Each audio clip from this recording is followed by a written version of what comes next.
काम करुथिला पर्यटन विभाग अटकाई देला वन विभाग। विद्युत काम सह ढलई और टेंट काम चलीथिला। हठात वन विभाग टीम पहुंची विभिन्न सामग्री जबत करिनेला। हकुआ साजिला पर्यटन विभाग।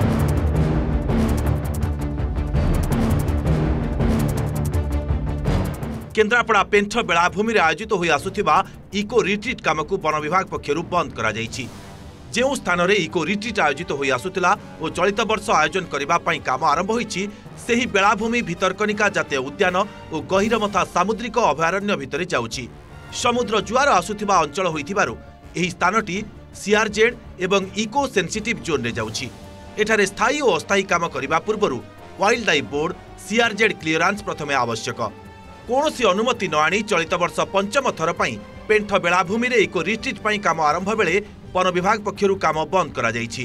क्लियरेंस न मिलिले कौनसी परिस्थिति रे पेंठ बेलाभूमि रे इको रिट्रीट आयोजन होई परिबो नाही बोली वन विभाग रोकठोक सुनाई दैछि।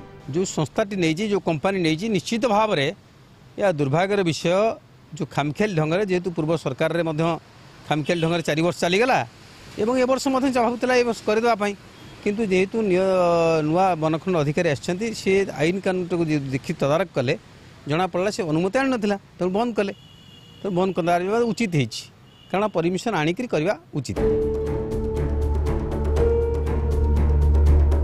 जो स्थान रे इको रिट्रीट गत 4 वर्ष है आयोजित हो आसुछि से स्थान रे 2010 रे विरल ऑलिव रिडले कईछ गण अंडादान करथिले।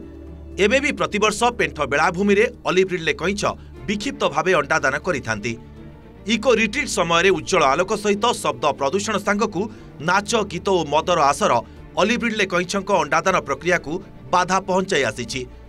भितरकनिका इको रिट्रीट को आसुथबा पर्यटक माने दिन में भितरकनिकार मिनी अमाजन अनुभूति साउंटिबे और राति रे बंगोपसागर बेलाभूमि रे नियारा अनुभूति पाइबे और भितरकनिका को पर्यटकों संख्या वृद्धि लक्ष्य रे पेंठ ठारे इको रिट्रीट आयोजित हो आसुथिला।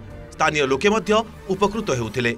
एठारे बहुत सुविधा होउथिला, सब लोक आसी पारुथिले, किछि लोक बिजनेस करुथिले, लाभ पाउथिले और बहुत भल परिवेश सृष्टि होउथिला। किंतु वर्तमान समस्ते काली ठारे सुनिला बेलू समस्ते दुखित अछंती। तेणुक ये जो आमर वन विभाग को बंद करें जापर कौन पर यहाँ बंद कले कि यहाँ ठीक नुहे कि आग को यहाँ जारी रहा को आम अनुरोध करुचु प्रशासन को किभली ये काम प्रति वर्ष एटी इकोरिट्रीट हो एवं आम सुफल ये अंचलवासी पातु। बंद तो नहीं हुआ था बट जो रिक्वायर्ड क्लियरेंस के लिए they were waiting for the clearance के लिए वेट करुचंती।